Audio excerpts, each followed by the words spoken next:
Welcome to the next episode of the Iowa Girls Wrestling Podcast. Today, I'm very excited to have Frank Jasper, who played the iconic character Shute in the movie Vision Quest. No, Shute isn't an Iowa girl, but the influence that that movie has had in the wrestling community for the last 40 years is unbelievable. Welcome to the podcast. Thank you for being on. Um, Glad to be here. And, I might not be an Iowa girl, but I think I like Iowa girls. I've seen a lot of great Iowa wrestling, and it's just continuing to build. So I'm happy that you're doing a podcast and sharing things because I think that's the most important thing at this level is everybody to be informed on conceptually what's the latest as far as nutrition, what's the latest as far as wrestling, who's speaking out there, and thanks for having me on. Vision Quest is this is its 40th year, 40th anniversary. It was this year, and it's just crazy that it still has such an impact in the wrestling community.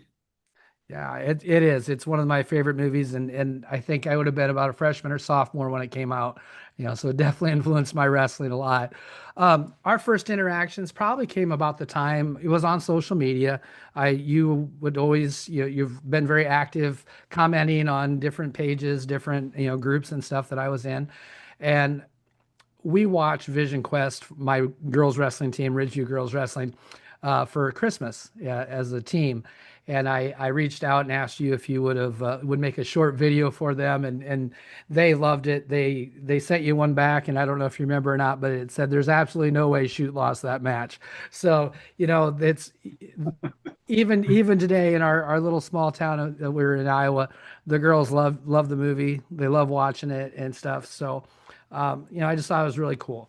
I did see pictures. You were at the NCAAs this year and Big Tens. So big wrestling fan. So I kind of wanted to talk about maybe who's your team? What teams do you follow? Well, what was extraordinary was that it was on my birthday. My birthday was March 19th. And a friend of mine that lives up north here, Joe Ming, he said, this is the 40th anniversary of Vision Quest. You're going to NCAAs, right? And I said, well, I don't know. And he goes, you gotta go. You gotta go. And so he's like made it easy for me to make that decision. And so I went this year, and it was the first time that I wasn't working with a specific athlete with their nutrition. For the last 5 years, I've been working with several athletes, and they were competing at the NCAAs. Nick Siriano was one of those. We won in 2022 when he was wrestling for Michigan. And then I'm still working with Nick on his nutrition and supporting him on his next level of, participation in this sport. And yeah, it was just nice just to be able to sit and watch and eat and just kind of this extraordinary event. It was the very first one that I know of that a president attended. So I have to give him kudos for showing up and bringing that kind of extra eyeballs on the NCAA wrestling tournament this year. They capped this NCAA tournament off with probably the biggest match of the entire tournament.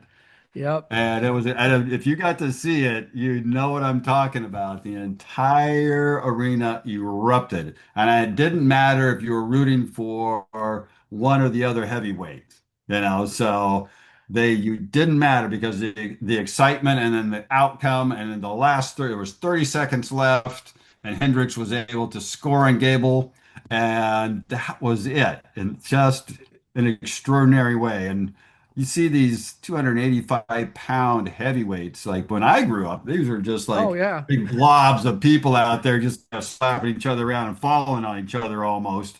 These guys are shooting in double legs, single legs, picking each other up over their shoulders and back down onto the mat. I mean, the athleticism is extraordinary.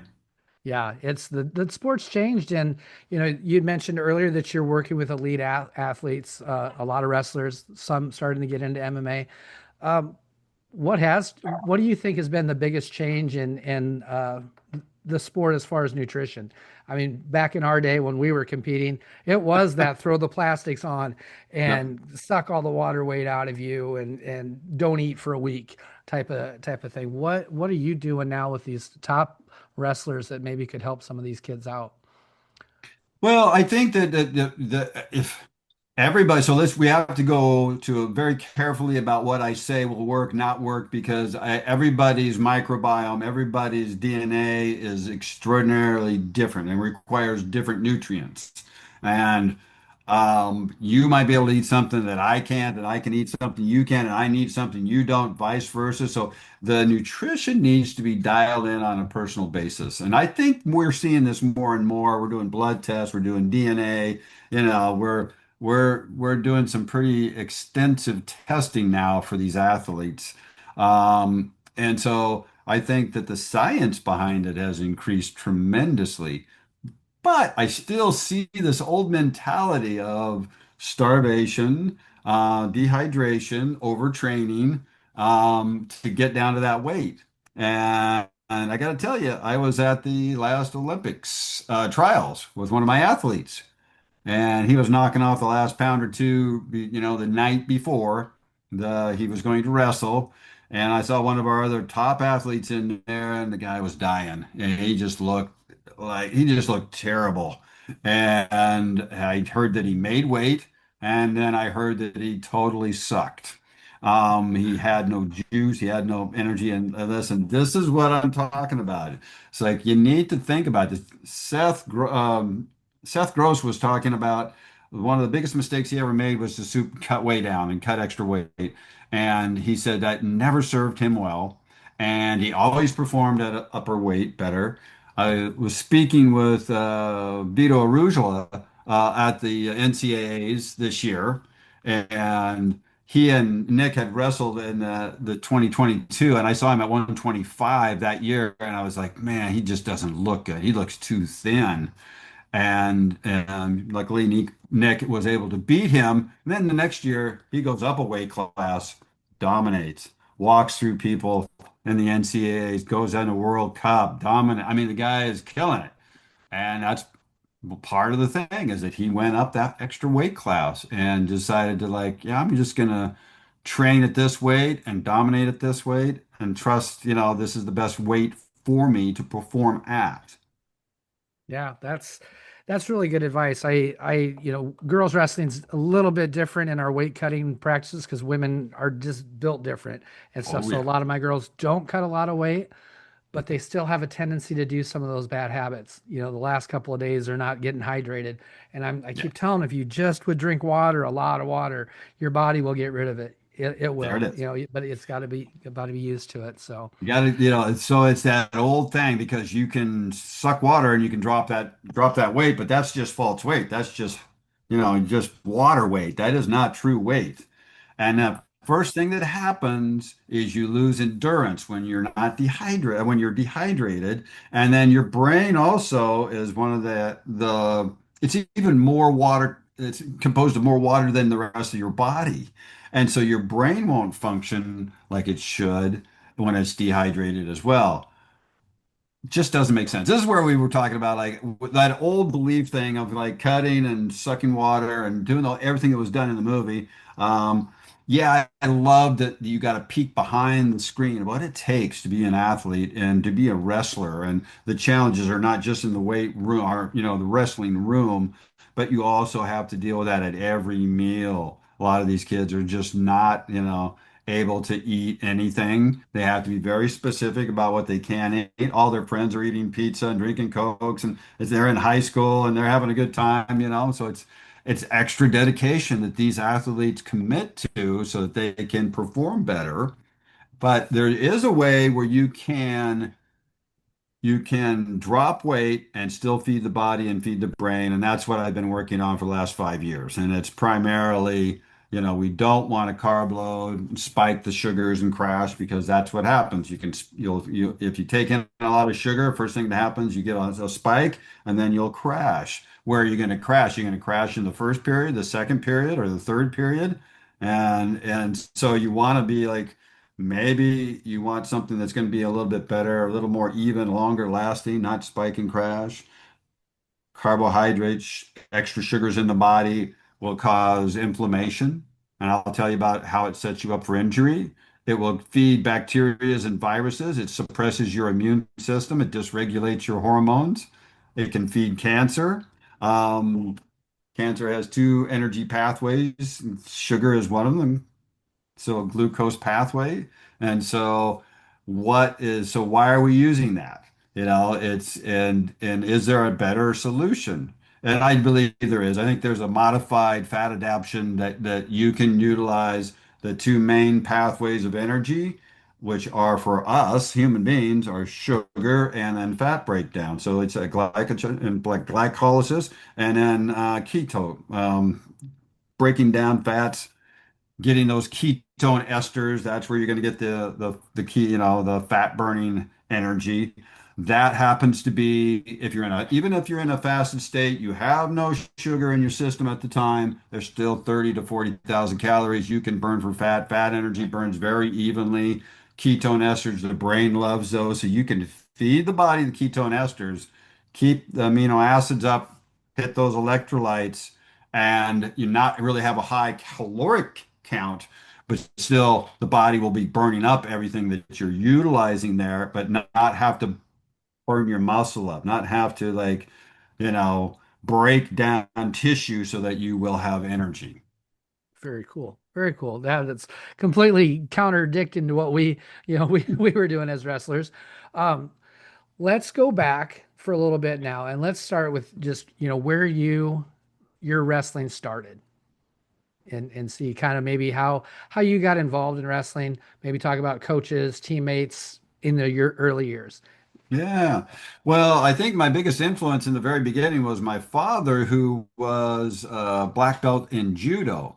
And when we were in fourth, fifth, sixth grade, my dad started a wrestling club. He had a bunch of his men that he worked with that wanted to learn judo. And so we created a club. And that's one of the first things I did, because you learn how to throw somebody, you learn how to land and take the slap the mat and take the pressure off. You learned how to do some ground grappling. It's very similar to wrestling. So that was the start.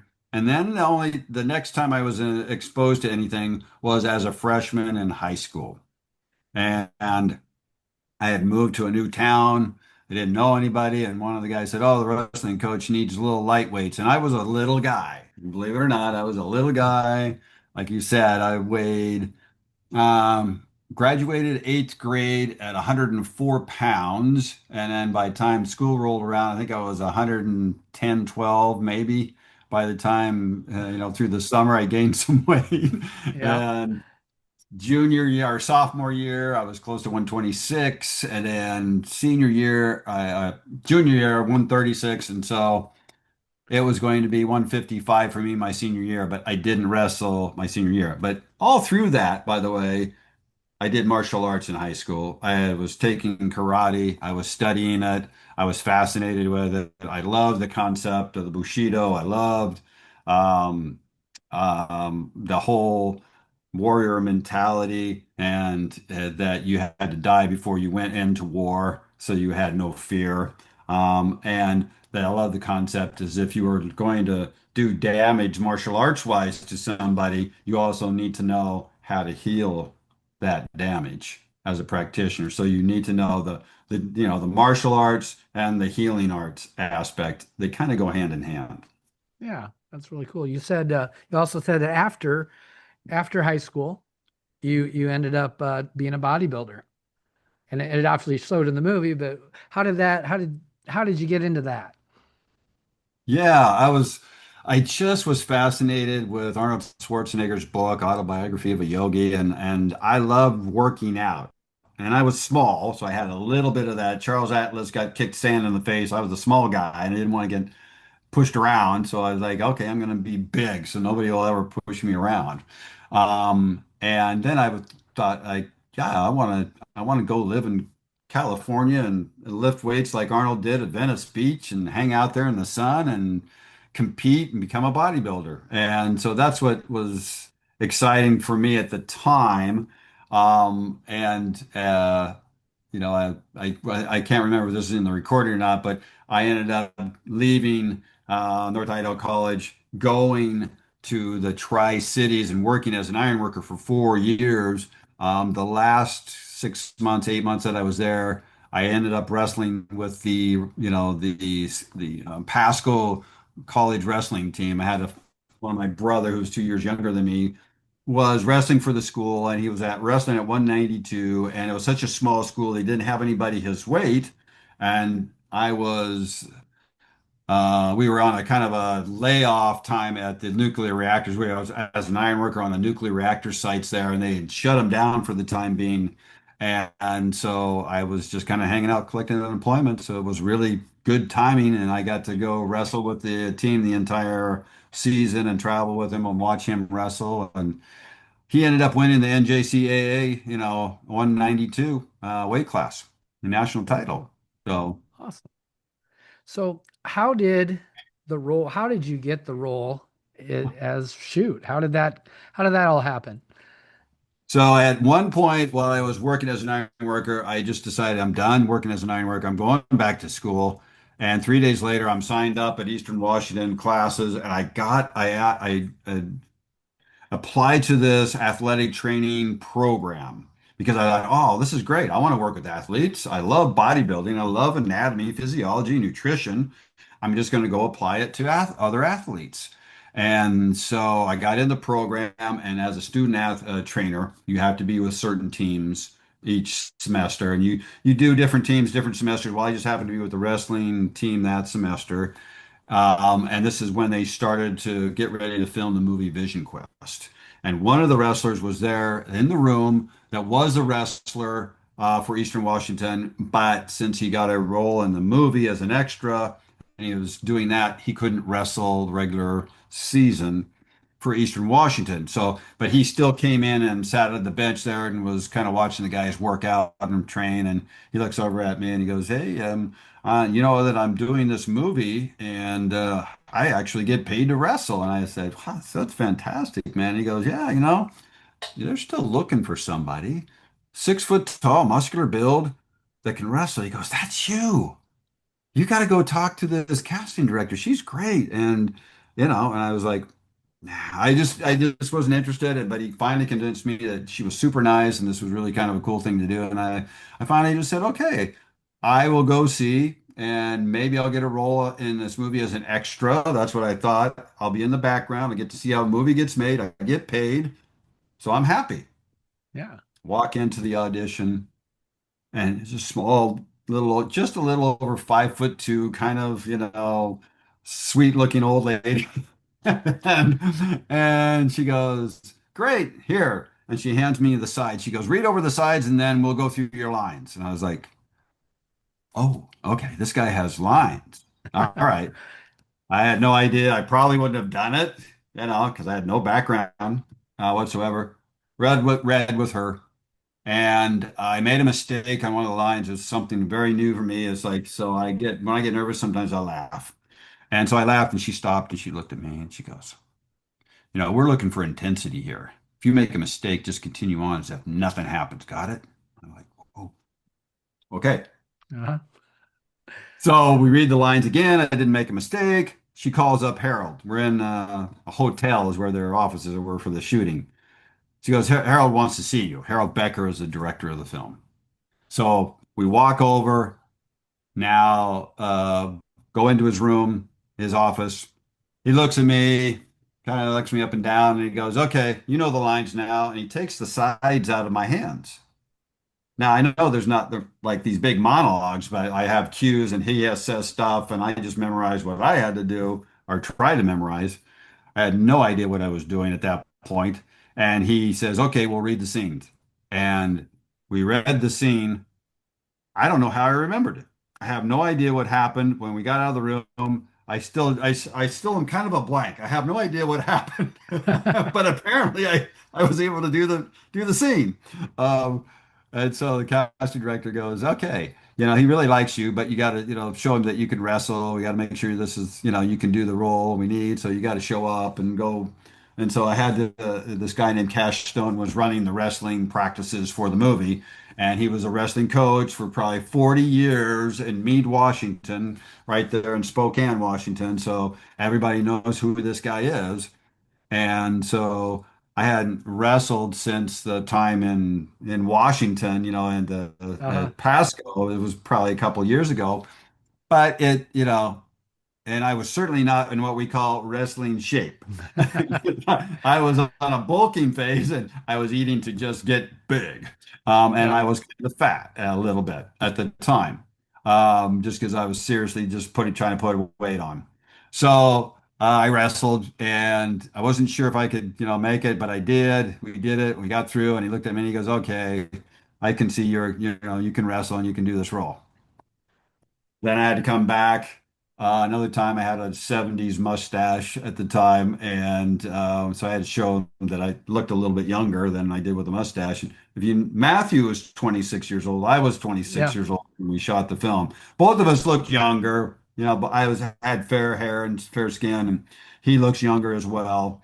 And so it works. And then the final thing was that guess what? We're only 2.5 weeks away from shooting. The role had been cast twice before. Neither one of those guys worked out for whatever reason. I don't know. So it was crunch time. And I find out that, like, oh, so what's happening now is that producers found somebody in LA they like. They're Uh-huh. flying him down. And that now you're going to have to convince the producers that you're the guy because they like this guy from LA and director likes you. And I said, okay. So we got to read for him. So they call me in and to the hotel. We go into my casting agent's office, and then she says, okay, let's go. And so I go over there to meet Harold Becker and the producers, John Peter and Peter Goober. Harold comes out and meets us in the hallway, and he looks at me. He goes, when you come in here, I want you to be intense the entire time, no matter what happens. Got it? And he goes, and he smacked me hard enough to turn my head, and it stung. And I gritted my teeth and I said, got it. And he goes, that's what I'm looking for. Nice. Like Very a nice. coach, like you're a wrestling coach, right? It's going to Yeah. slap you Yeah. before a match. Um, so I go in, and this woman is a casting director who had cast the other two people in the role, and they didn't work out. She had found this kid in LA. She's sitting there in the front, and then behind her is the John Peters and Peter Goober, and then Harold Becker. So I'm reading the lines with this woman, and I'm just like I'm being tough guy to this woman reading these lines. Uh-huh. And every time I finish and I go walk in, we walk out, and I said to my casting director, did I look ridiculous? I mean, what was up? She goes, no, why? I said, every time I did a line, the casting director would just kind of go, like, would roll her eyes or just like shake her head. And these guys were behind her, so they didn't see anything. Uh-huh. And I just, as if, that it's just nobody's taking me out of this moment. And so she goes, no, she was trying to trip you up because she cast that role twice before, neither one worked out. And she's got this guy she wants to like fill the spot. So I was like, whoa, okay, this is like game on. So now the, Uh-huh. the last thing we had to do is that he hadn't been certified by the coach to see if he could wrestle.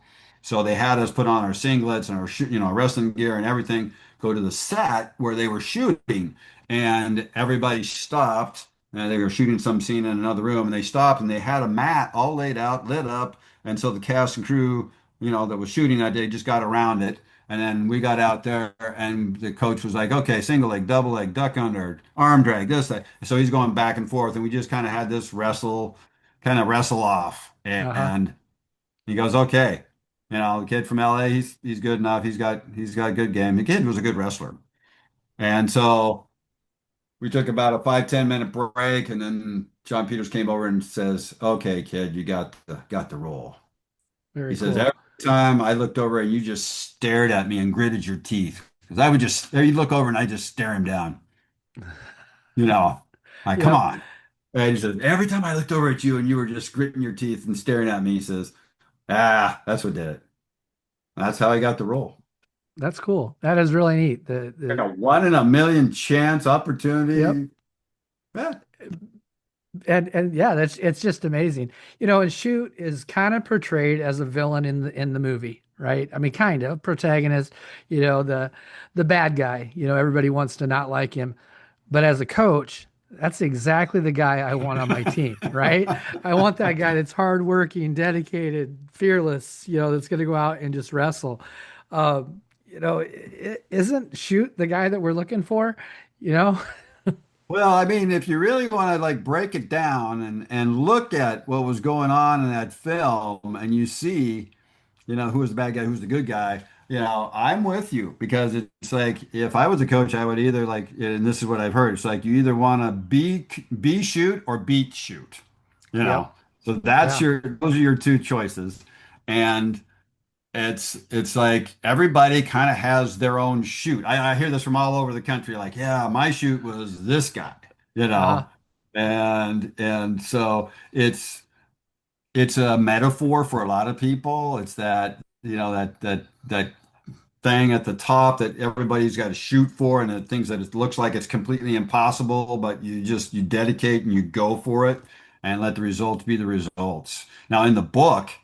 Terry Davis wrote the book Vision Quest. It ended with that scene where Matthew gets done warming up, breaks through the thing, goes out to the match in the book.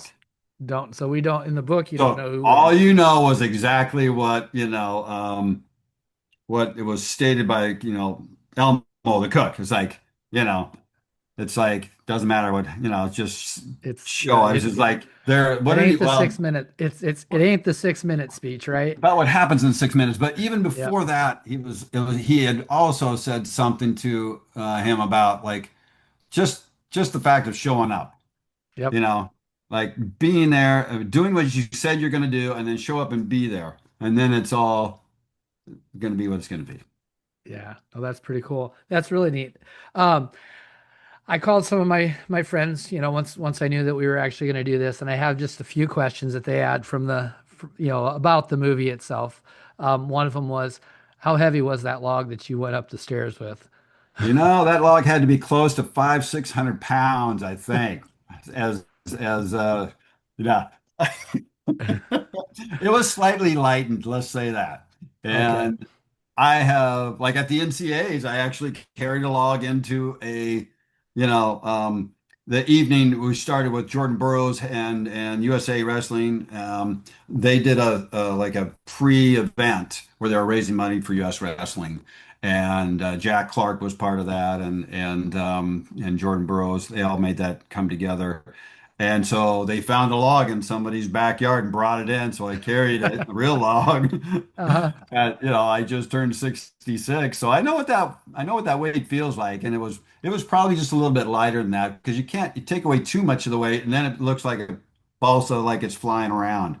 Yeah. So you need to have some, and it helps to have a little bit of balance. And one of the hardest things about having a log in the is that your neck is forward and you're Yeah. trying to, Kind of that flick was the up. most difficult part. Oh, that's Okay. awesome. Did you get the opportunity to meet Madonna? So my only time I was on the set is when I had scenes to do. Okay. And I just think it's like business, it's like you don't want a bunch of people running around, but they did night shoots. And the only night shoot that I did was like the last match, which was, Uh-huh. over the course of an entire week. So I never met Madonna. She was completely unknown at the time. She was unknown until, we shot for 10 weeks. And then I didn't hear, I was done. I went back to school and I went back to bodybuilding, thought I was done. And I get a call 3 months later and I'm at 217 pounds. And they go, hey, we got one more scene we want to do. And so they gave me a month at that time instead of 2.5 weeks. 2.5 weeks is what I did the first time. And I dropped 25 pounds in 2.5 weeks. And then this time I dropped, 25 pounds, a little more than 25 pounds in a month. Flew to LA, then went back to school. Same thing, went back to school, back to bodybuilding. Now I'm at 225 pounds. 3 months later, I get another phone call. Hey, we got one more scene. Like, no. It's like, no. Like, I can't go down to 189. I can go down to 200 pounds. And so I went down to 200 pounds. We filmed it. That's the one where you're a bleeder and I'm wearing a jean jacket. You know, you're a Uh-huh. bleeder, I like blood. So I think it added that extra little like aggression. What I did like is what you said is that on one level, they really didn't make him out to be a bad. Like I hate it when they just do the usual guy that's gonna like get somebody down and then he's gonna like wrench on them, just to hurt Uh-huh. them. Like, all right, Yep. okay. Do we always got to play this guy as that? Where, you know, he was just all about business and all about wrestling, and this is his turf, and nobody's gonna take it away from him. And you know, that's what I love about the character that the way they brought him in. And then, of course, this huge buildup. So, like, you're listening, like, everybody's talking about, oh, Shute's even bigger this year. He's like, he's dangerous. He's like, nobody can, he's like, he's even better. I mean, and then you finally see him in that scene, where he's carrying the log. And it's like the ultimate payoff.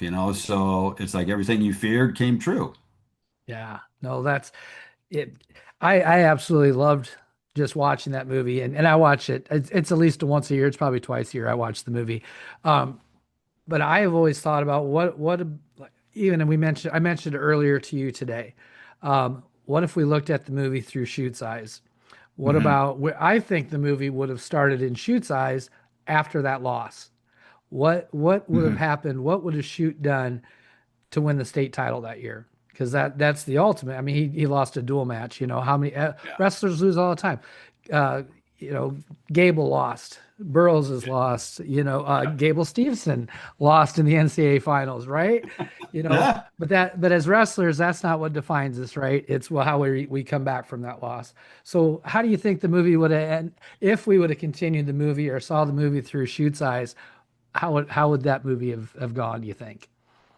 Well, interesting enough, I connected with a producer out in New Jersey, and he was actually he's a coach. He wrestled. He's a coach. He's got kids. He runs a club. All of that, and he's a producer.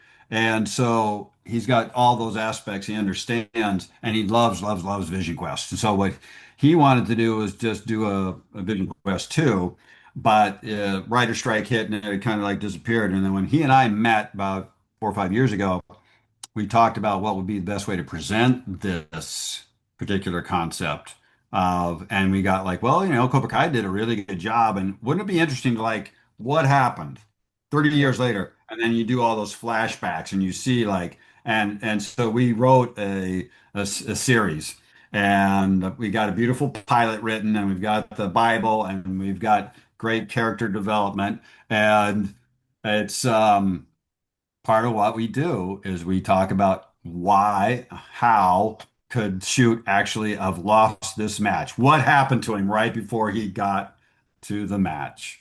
And so Uh-huh. we cover that in this series. And we go back and we show kind of where he progressed and where he is now, where Matthew is now, where Carla is now, and a couple of the other character actors in this. And yeah, the series has been well received, and we're in the process of still trying to find the right person that we need to connect with at Warner Brothers that we can have a conversation with to get the IP, Oh wow. because See, that's what that we would need. We be need the I intellectual property. I really think that that would be I love Cobra Kai. I like going back and watching those. That's a fantastic. I think that'd be a great way to do it. I really hope that happens. That would be a really cool thing to watch. All wrestlers, because I think people in my age group that were in high school and college when that movie came out would absolutely love it. But then every wrestler from there on, if you see that story develop on the other side, or you see all the story develop, I think it'd be great. I think that's a fantastic thing. I really hope that happens. I really do. I think that what we can do is we can not only create a really entertainment thing in the process and have different scenarios and different storylines that aren't going to, you don't have to be like, oh, I have to be a wrestler to enjoy this.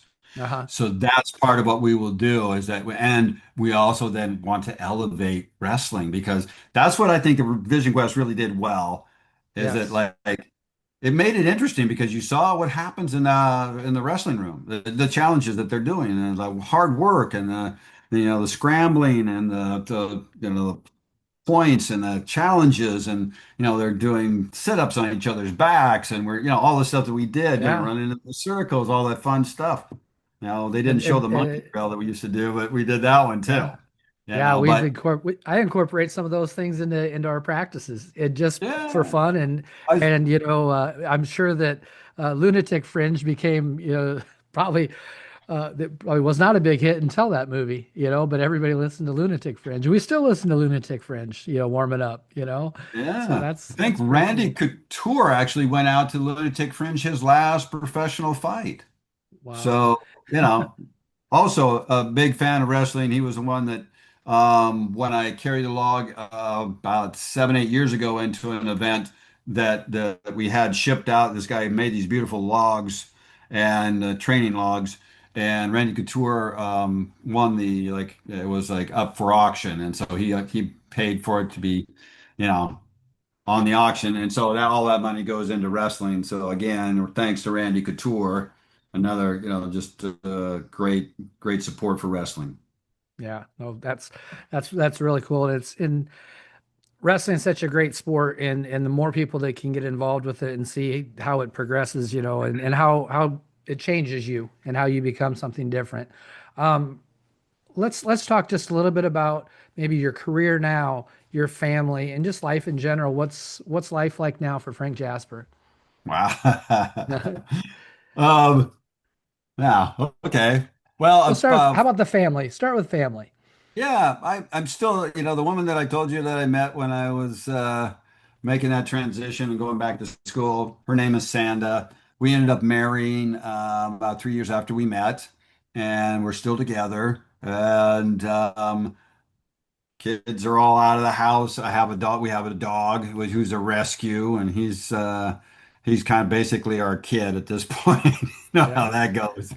Yep. I got a We live couple in too. Carmel, California now. We moved, and like I mentioned to you, we did live in Pacific Palisades for over 30 years, and we moved about 5 years ago, almost 5 years, and so we missed that this last year's fires and devastation, but all of our friends that still live there went through that, and it's really hard to see this place that was such a great little village completely flattened. It looked decimated, and it's going to be years. Going to be years before Yeah. that place comes back.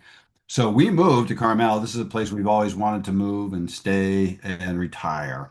And so I'm getting closer to like kind of wrapping some things up. But I've also, along with the Vision Quest series, I've got a couple other projects that are in development.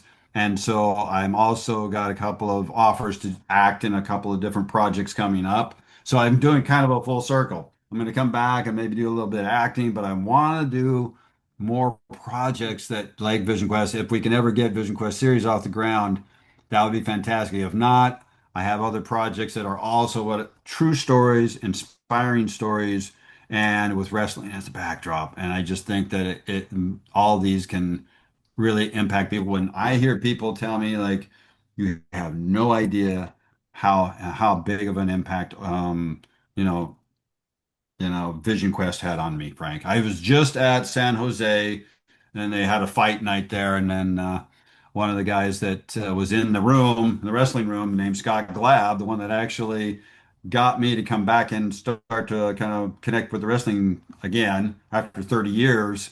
Um, he was a wrestler in the room. He was a coach up here at Santa Ana for over 28 years, and so and he knows the guy that's putting on this fight night up in San Jose, Menendez, Gilbert Menendez. And so he was one of his wrestling students. And so we went up there, and one of the guys, he said, "Oh, yeah, Frank, this guy, he was at Santa Ana. He was in trouble, and the only thing that saved him was wrestling." And that's the guy that came up to me and said, "Hey, man, you got no idea like what that meant to me and how it impacted me and how it changed my life." And I was like, "Well, I got some idea, but it's like, wow, do something that impacts people in a positive way. Like, okay, I'm all in. I'm all in." Yeah. And we need Yeah. more. We need more stories like that, I think. I think More, there's a ton of stories like that out there. yeah. I think wrestling's just those stories are how many wrestling has helped so many kids get out of bad situations. That whole, you know, being able to pull yourself up, the individual part of that sport is such an important thing, but I think even the team aspect of that sport is even better because I think we find out how to work within ours, work for ourselves to build that team. It's not like a ball sport where, well, you can blame somebody for dropping the ball, right? We're out there on our own, but then we also have responsibilities for our team, right? We try our best. Maybe it's not getting pinned, in that match Yeah, saves us team points. Or exactly. we work to get the fall maybe when we could have just skated with the Held decision. on, you just held on, and Yep, yeah, but yep, no, you yeah. get that So extra, yeah, like, no, oh, there's a couple extra points. yeah. Wrestling has such an impact on people afterwards, and now being a coach, I see it even more than when I was in the sport. Um, Dan Gable said it best. Is like after wrestling, everything else is easy, and it doesn't yep, mean that it isn't difficult. It just means like compared to wrestling, yep. he's going to be able to handle this because he did wrestling. Yeah. And I need to mention, of course, shuteshirts.com because Okay. I've ordered some stuff out of there. I actually have more than one of these, but ones they're Oh, some are okay. some are hanging in our wrestling room and stuff. So I thought I'd mention that if anybody's, interested in getting some stuff because get autograph picture of Shoot and you got the shirts and the singlets. And do you got the Letterman jackets still? No. No. No, I all I'm selling now, because I didn't want to become an apparel company. Like I Yep. went, okay, I got to dial this back. I've got two shirts, I've got four photos, and I've got a poster. Gotcha. And I've got what's called a 40th anniversary poster that I did, and I had this illustrator draw it up. It's all hand drawn from photographs from the movie, Nice. um, and I'll show you what it looks like. See that? So it's got that kind Oh, of wow. yeah. I'll bring it That's in. really cool. This No, is that's one that really didn't cool. didn't sign well, so I've got to throw it away. But it's like, hey, here it is. No, that's pretty cool. Well, we'll have to get some of those ordered. It was like, yeah, I've just you asked me kind of what I've been doing lately too. I just went to my first Comic-Con out in New Jersey at a place called the Chiller Theater in Parsippany, New Jersey, and got to be there with other actors and just sign and do photos, and that was a lot of fun. And I'll be going back out to that event in October 24th through the 26th, and I'll be yeah, I better not say yet because we're not mentioning this yet, but Gotcha. we'll run into your Iowa wrestling lady from the University of Iowa at an event I'll be in South Carolina on the 15th. Very cool. Very cool. It's amazing how, like, just a chance conversation with a guy, has changed everything a lot of things in your life. Not everything in your life, but a lot of things. You never know what that one thing is going to be, do you? No. Just And you no. just, listen, what was it? It was like, I'm going to be a bodybuilder. I said to the world, and I made the statement, I'm going to be a bodybuilder. And I committed to that. I was like 3 days on, 1 day off for over 3 years straight. I had trained before, but not as consistently. And while I was at Eastern Washington, I locked in and just said, this is all I'm about. Didn't go to parties, didn't drink, just got my studies done, went and worked out, went home, went to bed. I did that for up until the time that I did the audition. And so what was that all about was that I was preparing myself because I pushed myself so hard that at times I couldn't even hardly stand after a workout.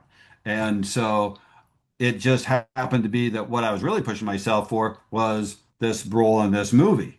So Uh, had I not been pushing myself and committed to this, and I think that's what happens, at least I see it this way, is that you just decide what you're passionate about and then you just go down that road. And then there'll be a point at which there might be another choice. And then you have to make a decision at that point. Is this the way I want to continue, or does this feel like a bigger passion for me or the right move for me to make at this point? Not out of fear, it's all out about joy and passion. Follow your passion is all I want to say. And so what uh, happened there was, oh, I'm going to do this movie, but it took me how many times before I gave up the bodybuilding? They took it 3 times So that's how stubborn I am. Like, no, but the universe said, no, we're gonna, and then the movie came out, and then I came to LA to have this experience, to what Vision Quest opened the door for me. And so it's been one of the most incredible things of my life is to go through this whole journey. And again, you just make your choice and commit to it. Yeah, very cool. I ask some questions at the end of all my podcasts that are just kind of meant for fun, get to know somebody a little bit better. Some are wrestling questions, some are not. But I'll just go ahead and start with these. Do you have a favorite wrestling shoe? Ooh, I'm gonna go with A6, but I don't want to like shun anybody else. I just haven't tried a lot of other wrestling shoes, okay? Okay. Yep. Oh, I'm an A6 guy too Brutus can be myself. a great shoe. Yep. Nike can be a I great shoe. Adidas can be a great shoe. I gotta say, yep. Adidas, one of the number one selling wrestling shoes in the United States. So, you Yeah. know, No, they're it's all just good shoes. I always find it interesting to see because people are pretty right. stuck on what shoes they wear, Yeah. Now it I seems play like. tennis, and my Hmm. tennis shoe is an Asics. So Okay. I'm kind of drawn to Asics because of that. Okay. Okay. All right. Here's a kind of a fun question that relates to wrestling too. It's been a really tough weight cut. What are you going to eat post weigh-in for that before that 1 or 2 hour weigh-in? You said, what am I going to eat Before after the no weigh-in or after weigh-in before the match before because the match? yeah, before the match Okay, 10 so you gotta I'm going to start with some things that are going to be quickly digestible and or will give me energy so that my body it can get refueled. So some of the things that I will do is that I'll make sure that I'm hitting with my electrolytes. I'm going to hit with a H2, which is a hydrogen 2 tablet you drop in water. So now you're going to hydrogenate the water. So there's one extra electron on your water molecule, which means it's like a free radical scavenger, and it also opens up and helps the body heal. So now I'm giving it even something better. So I'm going to open it up to heal. I'm going to drop in those electrolytes because number one, if you don't have electrolytes in your system, you have no energy. And everybody's worried about sugar, but guess what? What happens when you sweat? You're not sweating sugar. What are you sweating? yeah, your electrolytes. Salt, Yep. minerals. Yep. So what you have to understand in that concept is that electrolytes are the catalyst to everything else. In the cells, you won't be able to absorb nutrients, you won't be able to utilize vitamins, and so when you have the right amount of electrolytes in your system, it creates energy at the ATP mitochondrial level, and so you can't discount that. So it's part of that. I would also do a keto IQ, which is ketone esters, because I've designed my training around this ability to utilize esters or fat breakdown for energy. And my body knows what that looks like and knows how to use it. Very good. So Maybe as some also wrestler, green tea. I'm going to say a little caffeine, a little green tea in there. Maybe a teaspoon of honey, but it's usually not too much sweet. It's really primary everything else. gotcha.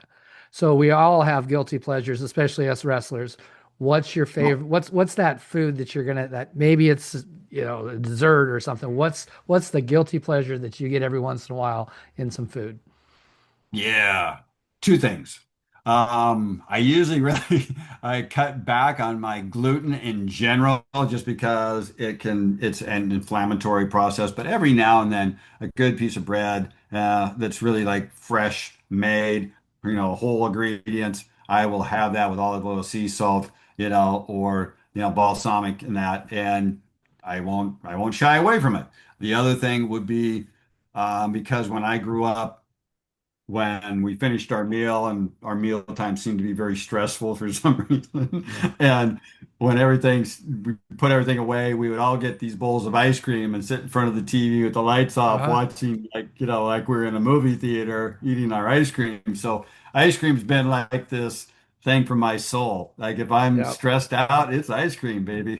I So I am an ice cream person myself too. And I love ice cream. That's the one thing I could probably never give up. But yeah, I mhm. gotta have my ice cream. You've probably traveled a lot more than I have, but you traveled many places. Where is there a place that you'd really like to go before, a bucket list place? Mm. You know, Is there one place? No, is there lots of places? Yes, there's, and even in the United States, there's lots of places I would love to go to. I haven't been to a lot of I haven't even been to the Grand Canyon. It's not Oh, that really? far away. Um, and then just all of our beautiful, parks. I've been to a few of them, but I mean, I haven't been to Zion and all that hiking and all that. I've been to Sedona. I've been to a few other places. Been to Vortex. I would love to go to Machu Picchu. I think that place would be pretty interesting to feel the vibe of that. That's some cool ideas there. I like them. Um, we're gonna put you in a wrestling match now. It's second period. The other person has deferred. When we were wrestling, we didn't have that choice, I don't believe. Now they do. Right. So, but you have to make the choice. Second period. What position are you taking? What's the score? Well, see now, let's say it's pretty even. I'll even say you got taken down the first period, and maybe at the end of the first period. Damn, yeah, I'm going down because I'm getting up. I'm getting All out of there. right. I'm getting that first point automatically. Maybe even score on a reversal. Maybe on a Granby and flip them over. Maybe on a step behind, when they're up. I like all those moves. So yeah. Well, then that's where I'm going next. Is what's our favorite moves? What's your favorite takedown? Um, it's one of the funnest ones is throwing a head and arm in the right position. It was, I always loved to get into the scramble, and that's where I was good. I don't think I had a great like single leg or double leg or high crotch or I did like to throw a few of the like fireman's carries and some of those dumps to the side and Hmm. stuff like that. But it was I wish that I had more skill set in regards to the actual takedowns. We didn't spend a lot of time on it when I was in high school. You've already talked a little bit about bottom. How are you going to pin somebody? What's your favorite pinning combinations? Well, it's like one of the funnest ones, I think, and that's probably a lost art at this point, as when you break somebody down and you're gonna get an arm back, swing around, come under the armpit of the other arm and grab a hold of that wrist. We used to call, what do we call it? It was shoot, what was the name of that? Oh, I just lost it. But it was like, you're on top, and then as you get their arm pinned on their back, you come back Uh-huh. around on your arm, Oh, grab it, like and you come, I know exactly what you're talking about. I've lost it now too. yeah, Kind of that's what pull them up happened. into your lap and Put them on their back, and you just like, yes, you've got their arm, and their arm is behind their back, and you yep, got their neck, and it's like, yep. I know I, exactly what you're talking I, about. I just can't think of it off the top of my head either. I hadn't wrestled in probably like 15, 20 years, and I went and worked out with the pass or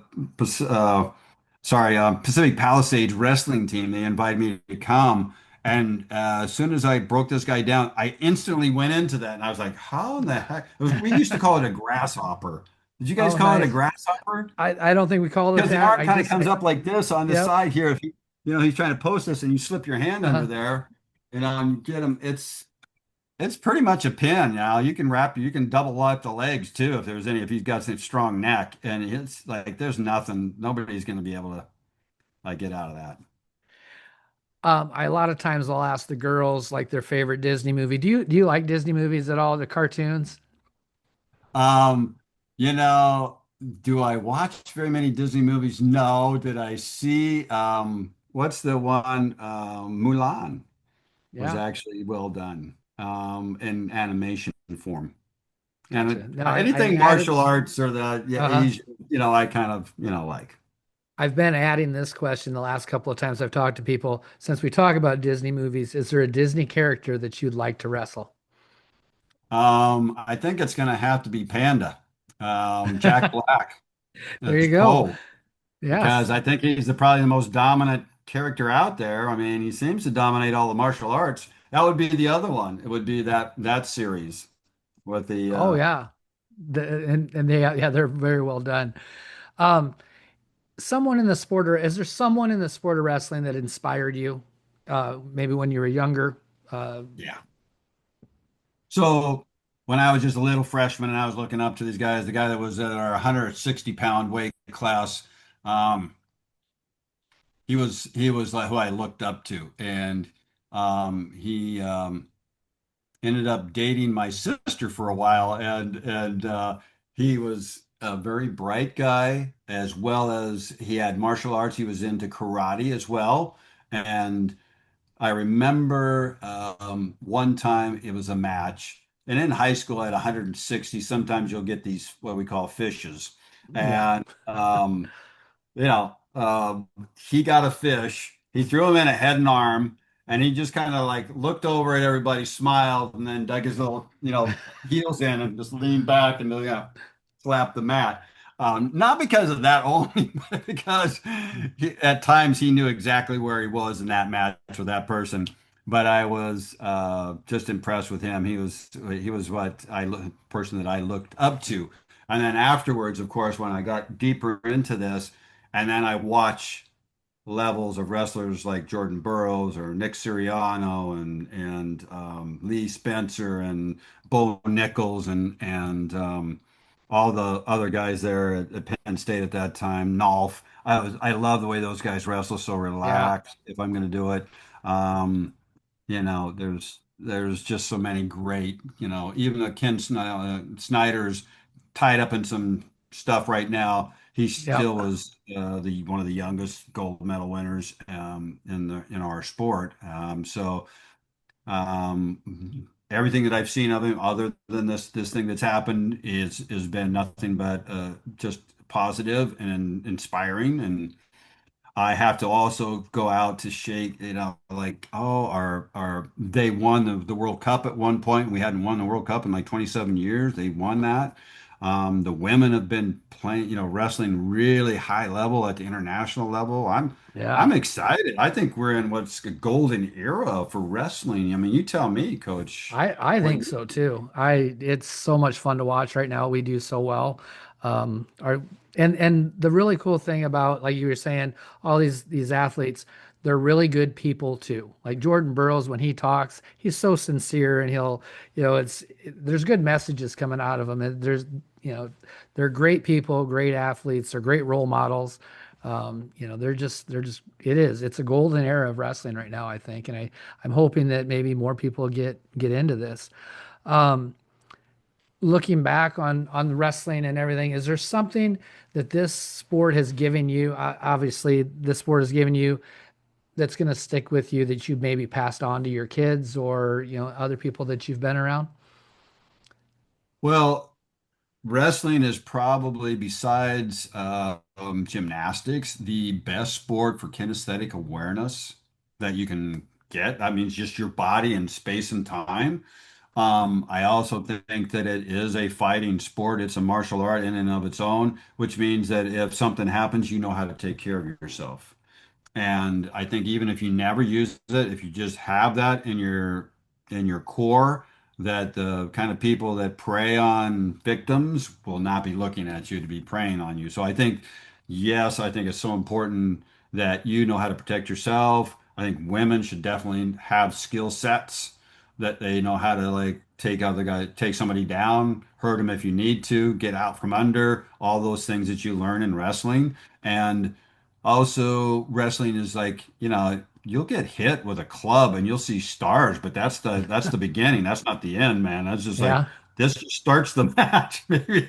Yep. And so, when I'm seeing somebody be able to just handle all that hand fighting, it's basically you're boxing without gloves. I mean, you're getting hit with their head, their elbow, their shoulders, their knees. I mean, I mean, you look at wrestlers' faces and their ears and you go, Yep.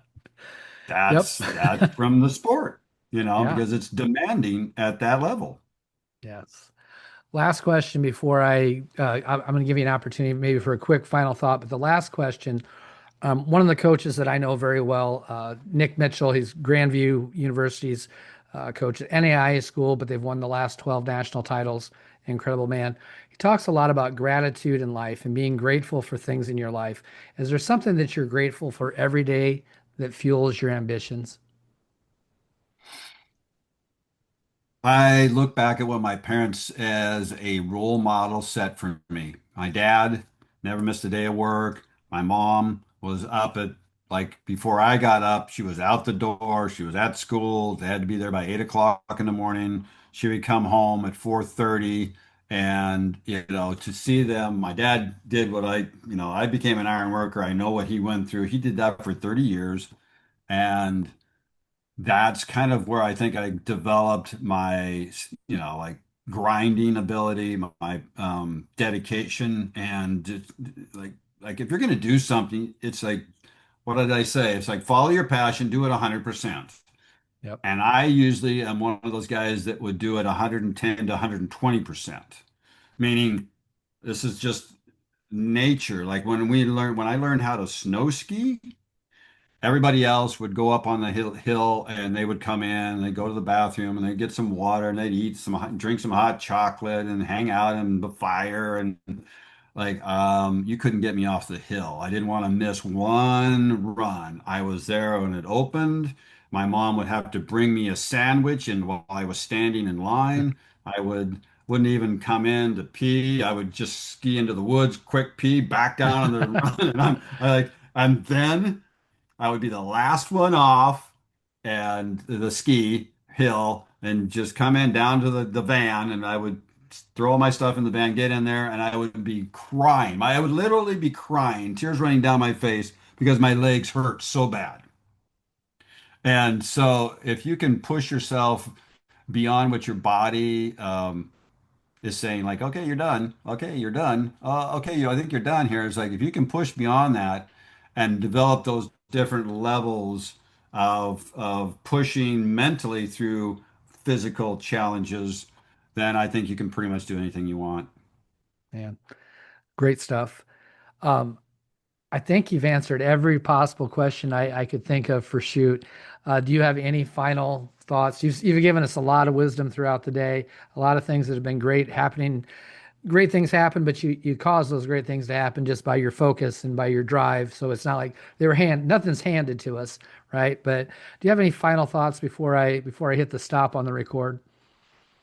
Um, Listen, part of why I think that Penn State has done so well is because they bring in a lightness and a flow and some fun.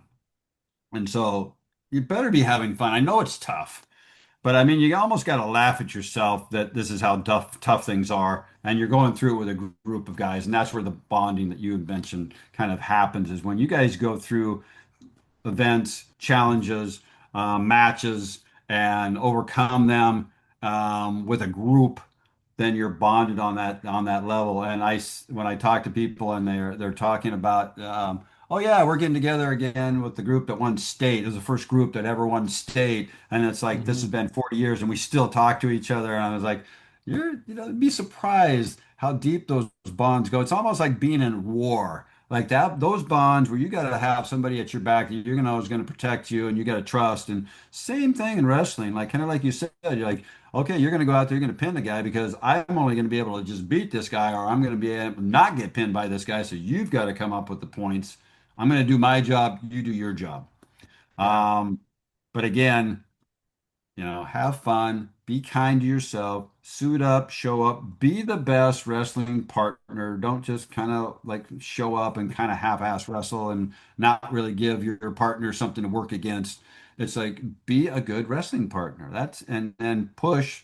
And like this is the thing that I noticed. Like I've been working with Nick Siriano a while, and I didn't see what he did in the wrestling room, but when I talked to his coaches at Michigan, I said, "How's Nick in the room?" He goes, "He's the hardest working kid in that room."